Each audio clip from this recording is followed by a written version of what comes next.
Arbitre de la demi-finale de la Coupe de France entre l'Olympique lyonnais et Valenciennes, Stéphanie Frappart a provoqué de nombreux commentaires peu flatteurs. L'arbitre a même eu une note historique dans l'équipe.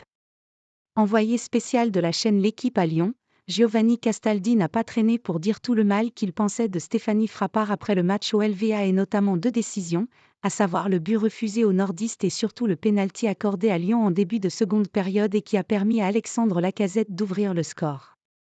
Le pénalty est honteux et scandaleux, c'est une décision grotesque dans un contexte où c'est une arbitre qui fait une très mauvaise saison et qui se plante de manière très fréquente. Le problème avec Madame Frappart c'est qu'elle n'est jamais bonne, a lancé le journaliste de la chaîne sportive. Et dans le quotidien, cela s'est traduit par une note désastreuse de 1 sur 10, probablement ce qui s'est fait de pire cette saison en France.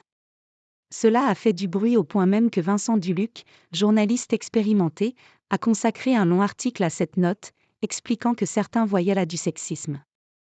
Une note violente contre la seule femme arbitre de Ligue 1. Dans un exercice étonnant, Vincent Duluc a tenté d'expliquer les raisons de cette très sale note histoire de ne pas voir l'équipe être rattrapée par une polémique concernant la seule femme arbitre en Ligue 1. La note de 1 attribuée à Stéphanie Frappart, mardi soir, pour son arbitrage lors de la demi-finale de Coupe de France Lyon-Valenciennes, 3-0, a logiquement interpellé une partie de nos lecteurs.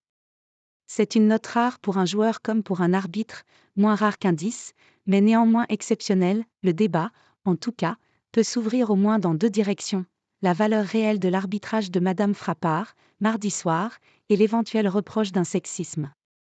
Cette note de 1, à l'évidence, ne correspond pas au match tout entier de l'arbitre française, globalement médiocre. Ce glissement débattable vers le 1 traduit avant tout son impact sur cette demi-finale qu'elle a fait basculer en s'entêtant sur son erreur d'avoir accordé un pénalty à Alexandre Lacazette et aux Lyonnais, après s'être trompée, déjà, en première période, en accordant dans un premier temps le but de Valenciennes. Cette note sanctionne son impact sur le résultat et son refus de se déjuger une deuxième fois. Il en va de même pour le soupçon du sexisme, ce dont toutes les femmes du foot qui ont critiqué son arbitrage sur les réseaux ne peuvent pas être soupçonnables. Le véritable sexisme aurait pu consister à tenir compte de sa condition de pionnière de l'arbitrage, et des murs que son obstination et son destin ont fait tomber ces dernières années, écrit le journaliste de l'Équipe.